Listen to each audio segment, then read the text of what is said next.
கோலி talk Kollywood news. விவேகம் teaser 18 நாட்கள்ல 14 million பார்வைகள்.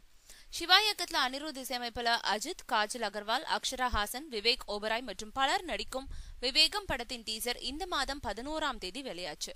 வெளியான சில நிமிடங்கள்லயே அடுத்தடுத்து பல சாதனைகளை இந்த டீசர் நிகழ்த்தி காட்டியது. கபாலி பட டீசரின் சாதனைகளை முறியடித்து மேலும் புதிய சாதனைகளை படைக்க முன்னேறிக்கிட்டு இருக்கு. டீசர் வெளியான 18 நாட்கள்ல 14 மில்லியன், அதாவது 1,40,00,000 பார்வைகளை பெற்றிருக்கு. மேலும் 4 லட்சம் லைக்குகளை தொடுறதுக்கு இன்னும் 9,000 லைக்குகளை தேவை.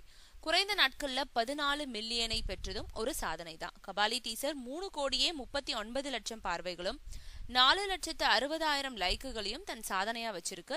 இந்த சாதனைகளை முறியடிக்க விவேகம் இன்னும் எவ்வளவு நாட்கள் எடுத்துக்கோன்றதுதான் அடுத்த கேள்வி.